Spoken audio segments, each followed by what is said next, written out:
ఉన్న రూల్స్ గురించి మాట్లాడారు. I'm quoting rules book sir, assembly rules book page number 86 number paragraph number 232(2) public accounts committee గురించి. The committee shall have the power to indicate in the proposed time table the different hours at which the various stages of bills and other business shall be completed.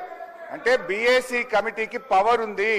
Shell అక్కడ ఏమన్నది, shell have the power అని స్పష్టంగా చెప్పిండ్రు. బిఏసిలో ఏ బిల్లులు పెట్టాలి, ఎప్పుడు పెట్టాలని చర్చించిన తర్వాతనే పెట్టాలని రూల్స్ బుక్ చెప్తుంది. నిన్న నేను రూమ్ లో కూడా మీ ముందు చెప్పింది కూడా నేను, సార్ బిల్లులు మాకు బిఏసిలో చర్చించకుండానే 2 బిల్లులు సభలో ప్రవేశపెట్టారు, ఇది తప్పు అని నేను రూల్స్ బుక్ ఆధారంగా మాట్లాడినా.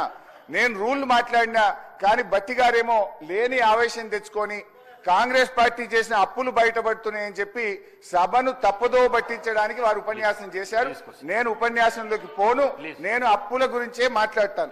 గౌరవ బట్టి విక్రమార్క గారు చెప్పిన లెక్క ప్రకారంగా 1,27,208 కోట్ల రూపాయలు ఏడాది కాలంలో కాంగ్రెస్ ప్రభుత్వం అప్పు చేసింది.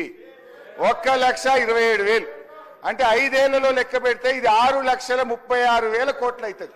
10 ఏళ్ల బీఆర్ఎస్ పాలనలో 4,17,000 అయితే మీరు 5 ఏళ్లలోనే ఈ రోజు 6,36,000 చేయబోతున్నారు.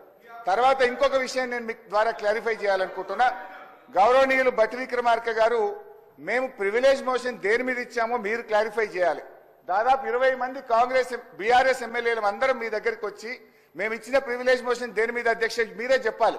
వారేదో నేను మధురలో మాట్లాడిన దాని మీద ప్రివిలేజ్ మోషన్ ఇచ్చినామని సభను తప్పుదో పట్టించే ప్రయత్నం చేసినారు. మేం ప్రివిలేజ్ మోషన్ ఇచ్చింది వాస్తవ అప్పులు 4,17 అయితే 7 లక్షల కోట్లని చెప్పి వీళ్ళు సభను తప్పుదో పట్టించారు. పోయిన బడ్జెట్ స్పీచ్ లో తప్పుడు ఫిగర్ చెప్పారని చెప్పి గౌరవ ఉప ముఖ్యమంత్రి గారి మీద మీకు ప్రివిలేజ్ మోషన్ ఇచ్చాం. కానీ వారు ఇప్పటిదాకా ఏం మాట్లాడినరు, లేని ఆవేశం తెచ్చుకొని వ్యవసాయ కూలీలకు ఇయ్యద్దా, మీరు దాని మీద ప్రివిలేజ్ మోషన్ ఇస్తారా అన్నారు.